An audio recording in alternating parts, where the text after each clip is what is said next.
Naitwa Hekima Mwasipu, ni wakili na tupo hapa Mahakama Kuu Kanda ya Kigoma, ambapo kuna maombi yalifunguliwa hapa, maombi namba 1573 ya mwaka 2026 ambayo yanamhusu mleta maombi Buberwa Kaiza ambaye yuko pembeni yangu hapa, na wajibu maombi ni mwanasheria mkuu wa serikali pamoja na Shabani Lila ambaye ni jaji wa mahakama ya rufani. Na maombi haya yanahusu uteuzi wa ile tume ya kuchunguza matukio ya kijinai yaliyotokea mwaka jana tarehe 29 mwezi wa 10 mwaka 2025. Waleta maombi walifungua maombi haya kuweza kupinga uteuzi wa hiyo tume kwa sababu kubwa tatu hivi. Sababu ya kwanza ni kwamba tume hiyo iko kinyume na sheria ya uchunguzi wa tume sura ya 32. Na sababu nyingine ni kwamba mamlaka ya uteuzi imezidisha mamlaka yake au imeenda kinyume na mamlaka ambayo imepewa kisheria ya kuunda tume za namna hii za kiuchunguzi. Lakini pili, tume hii inakosa mantiki ya kisheria. Sasa tumefika leo mahakamani mbele ya Jaji Wilbert Chuma ambaye amepangiwa kusikiliza maombi haya. Ametusikiliza upande wa mawakili wa waleta maombi na vile vile amewasikiliza upande wa mawakili wa serikali, na amepanga kesi hii kutoa uamuzi tarehe 17 mwezi huu hapa kanda ya Mahakama Kuu Kanda ya Kigoma. Na labda tukumbushane tu kwamba nini kilichokuwa kimeandikwa kwenye maombi ya waleta maombi. Wanadai kwamba waleta maombi kwamba baada ya rais kuunda tume ya Jaji Chande, kisheria ilikuwa inatakiwa rais afanye mambo mawili tu ambayo ni kwa mujibu wa sheria ya uchunguzi wa tume za kiuchunguzi. Na mambo hayo ni kwamba kama rais alikuwa anaona kwamba au mamlaka ya uteuzi ilikuwa inaona kwamba kuna jambo ambalo lilikuwa linahitaji upelelezi zaidi, ilitakiwa amwagize mkurugenzi wa mashtaka awaagize jeshi la polisi waweze kupeleleza hayo matukio ya kijinai ya tarehe 29 Oktoba mwaka 2025. Lakini vile vile kama kulikuwa kuna watu wametajwa kwenye ile tume ya Jaji Chande, rais ilitakiwa awachukulie hatua wale ambao wameshatajwa kwenye ile tume, lakini sio kuunda tena tume nyingine ambayo kimsingi inakiuka kifungu namba 21 kifungu kidogo cha kwanza cha tume cha sheria ya uundaji wa tume za uchunguzi kama hii ambayo iliundwa, ambayo tume ya Jaji Chande. Lakini jambo lingine ni kwamba tume hii inaenda kupingana na mamlaka ya mkurugenzi wa mashtaka. Katiba yetu ya Jamhuri ya Muungano wa Tanzania inasema kutakuwa na mkurugenzi wa mashtaka ambaye atatekeleza wajibu wake kwa mujibu wa katiba na sheria na hata ingiliwa na mtu mwingine yoyote. Na katiba hiyo ibara 59 B kifungu kidogo cha au ibara ndogo ya 5 inasema bunge litatunga sheria kuweza kutekeleza majukumu au ile sheria itatoa majukumu na kueleza majukumu ya mkurugenzi wa mashtaka. Sasa katika kutekeleza kifungu hicho cha 5 chini ya ibara 59 B, bunge likatunga sheria inaitwa the National Service Prosecution Act au sheria ya huduma ya mashtaka ambayo ni sura ya 330. Sasa baada ya kutungwa kwa sheria hiyo, kifungu cha 9 kifungu kidogo cha kwanza C ya sheria hiyo ya huduma ya mashtaka inasema mkurugenzi wa mashtaka atakuwa ndio mtu pekee nchi hii wa kuweza kuratibu na kusimamia upelelezi wa mambo yote ambayo yanahusu jinai.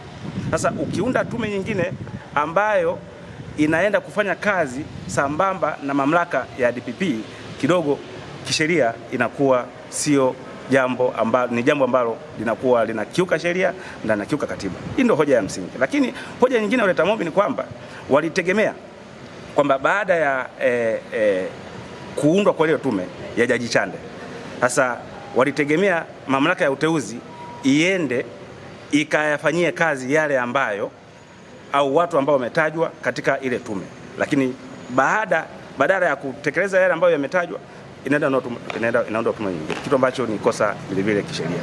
Lakini walikuwa vile vile wanahoji umantiki wa tume hii ya Jaji Lila, kwa sababu kuna watu walishakamatwa ambao ni 1533 nchi nzima, na hizo kesi vizuri nimeshiriki mwenyewe katika kuweza kusimamia, na mawakili wengine tumeshiriki nao zaidi ya mawakili 100 nchi nzima.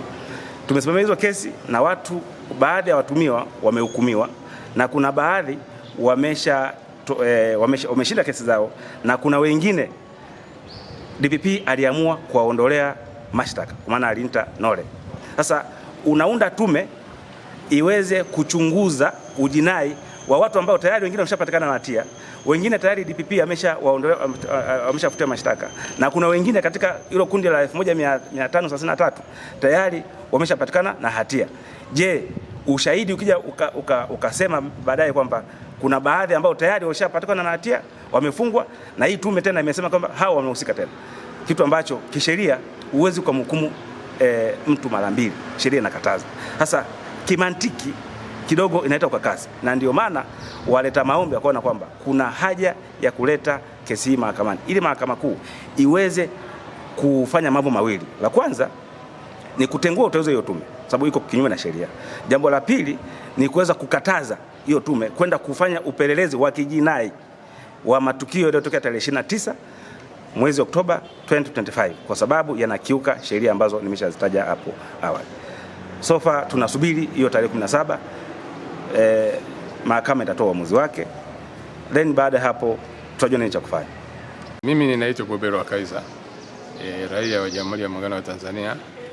Katika swala hili ambalo limesikilizwa leo mahakama ya Kigoma, Mahakama Kuu kanda ya Kigoma, tulileta maombi ya kama alivyosema mwanasheria kuzuia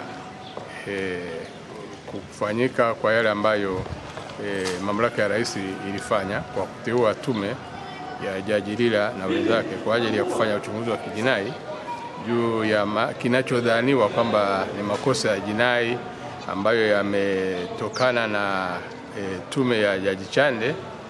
Kwa hiyo wachunguzi wafanye kazi ya kuhakikisha kwamba pengine wanafanya upelelezi, maana utafuta makosa ya jinai ni kufanya upelelezi, na kwa hiyo tukaleta hiyo shauri hapa, na katika hilo ni mimi pamoja na mwenzangu Joseph David Mabugo ambaye mimi nimekuja kwa niaba yake. Gharama za kuja mpaka Kigoma huku si mchezo, lakini vile vile ni kwamba hatukufanya hivyo kama watu binafsi, tumefanya hivyo kama kwa kuzingatia shughuli zetu. Huwa tunashughulikia mambo ya kuhakikisha kwamba utawala bora unapatikana nchini Tanzania, wanasema ni advocacy, kutoa sauti pale ambapo makosa yanafanyika, bila kujali ni nani aliyefanya makosa na hadhi gani au yuko nafasi gani, kwa sababu Tanzania inatakiwa kuongozwa kwa mujibu wa sheria, inatakiwa kuongozwa kwa mujibu wa katiba, na raia wanao jukumu kubwa la kuhakikisha kwamba sheria zinafuatwa, katiba inafuatwa, na wanakuwa naamini kwamba sasa kama katiba inafuatwa, sheria zinafuatwa, maana nchi inaongozwa vizuri, inaongozwa kidemokrasia vile vile. Kwa hiyo kutokana na ukweli huo wa jitihada zetu ambazo tumekuwa tukizifanya kwenye shughuli mbalimbali nchini hapa Tanzania, katika maeneo mbalimbali yanayohusiana na utawala bora, tukaona swala hili vile vile tuliona kwamba kuna mapungufu ya sheria kwa tume ya Jaji Lila ambayo iliteuliwa tarehe 18 mwezi wa 5 mwaka 2026. Tukaona tutafute mawakili wa kutusaidia. Kwa hiyo tukamtafuta wakili Mpoki, alafu vile na wakili Mwasipu, tukawapa jukumu hili na tunashukuru wametuwakilisha vizuri. Tumeweza kuleta maombi yetu, wametushauri vizuri, maombi yetu yamewasilishwa mahakamani, na mahakama imepata fursa ya kuwasikiliza. Lakini kikubwa zaidi ni kwamba tumeweka alama, na lengo letu kubwa pamoja na kuzuia mambo yasiyofaa kufanyika katika Jamhuri ya Muungano wa Tanzania, mambo ambayo hayafuati sheria, mambo ambayo wanasema kwamba hayana mantiki. Jambo lote ukifanya kwa niaba ya serikali, lakini ukakiuka sheria, jambo ambalo halina mantiki. Kwa hiyo lengo letu vile vile ni kuhakikisha kwamba Watanzania wengine wakiona mambo yanafanyika isivyotakiwa, badala ya kusikitika pengine mkuu wa wilaya akakosea hivi akafanya kinyume cha sheria, kinyume cha katiba, labda mkuu wa mkoa akavunja katiba, labda ofisa fulani wa serikali amekiuka sheria, namna pekee ya kupambana pamoja na njia nyingine za kutumia, lakini vivi na mahakama ni eneo muhimu sana la kufuatilia na kutafuta haki kusudi kuzuia haya mambo ya tabia binafsi za watu wenye mamlaka kutumia mamlaka ya umma kuyatumia kwa ajili yao, wakati mwingine kwa kukosea. Lakini shida ni kwamba makosa yanaweza kufanyika, mtu akaona aibu ya kuyatatua au kuyajisahihisha, akaendelea hivyo hivyo kwa sababu ana cheo kikubwa. Kwa hiyo kazi ya raia ni hiyo, kuhakikisha kwamba tunatumia mahakama pamoja na jitihada nyingine kuhakikisha kwamba nchi inaongozwa kwa mujibu wa sheria. Tunakaa kwenye utawala wa sheria, lakini zaidi utawala wa sheria unaendana na utawala wa kidemokrasia katika masuala, maana yake ushiriki. Sasa hapa tumeshiriki kuzuia mambo ambayo tunafikiri hayakufuata sheria yafuate sheria, tunazuia sio fuata sheria kufuata fanini kutofanyika. Ndio wanasema ushiriki wa raia katika mambo ya uongozi wa nchi, hii pamoja na ushiriki wenyewe. Lakini vile vile kuna swala la uwazi. Haya mambo yangefanyika hakuna anayezungumza chochote, watu wanagumia tu huko chini, pengine uwazi usingepatikana. Tumekuja kuzungumza hapa, mawakili wa serikali wamezungumza, mawakili wetu kama nilivyosema wamesimama ambao wameshauri wa kisheria, waandishi wa habari watayatangaza. Kwa hiyo watu wanajua kilichotokea na pengine mahakama itatoa uamuzi baadaye. Kwa hiyo wewe unakuwa umechangia, tutakuwa raia wa Tanzania tutakuwa tumechangia kwenye kuhakikisha kwamba uwazi unakuwepo katika masuala ya utawala. Kwa hiyo watu wakishiriki, wakawashirika kwenye maamuzi njia mbalimbali, pamoja na kupeleka kesi mahakamani kama hizi ambazo zina maslahi ya umma, lakini vile vile wakaweka mambo ambayo wanadhani yakwenda vizuri yakaweka hadharani. Kwa hiyo wakaweka nchi ikaweka katika utaratibu wa uwazi, na mwisho wa siku tukaona sheria zinafanya kazi. Hiyo ndio nchi inaweza kujulikana inaongoza utawala. Kwa hiyo swala la nchi kuwa na utawala bora litarajiwi kwamba litakuwa ni hali ya viongozi na watawala walio madarakani. Swala la nchi kuwa na utawala bora ni wajibu wa raia kusukuma ili utawala bora wa kidemokrasia uweze kupatikana. Kwa hiyo nikatokana na hilo tumekuja kesi na mimi hiyo tarehe 17 Jaji Chuma Wilibert atatoa uamuzi, na nadhani hata baada ya pale tutaendelea kufuatilia maeneo mengine ambayo tunaamini kwamba hayajafanyika kwa mujibu wa sheria na pengine kuna ukiukaji wa katiba. Hayo ndio nitaka kuyasema, na ni ujumbe kwa ajili ya Watanzania wengine na hasa raia wa Tanzania, raia ambao ni sisi.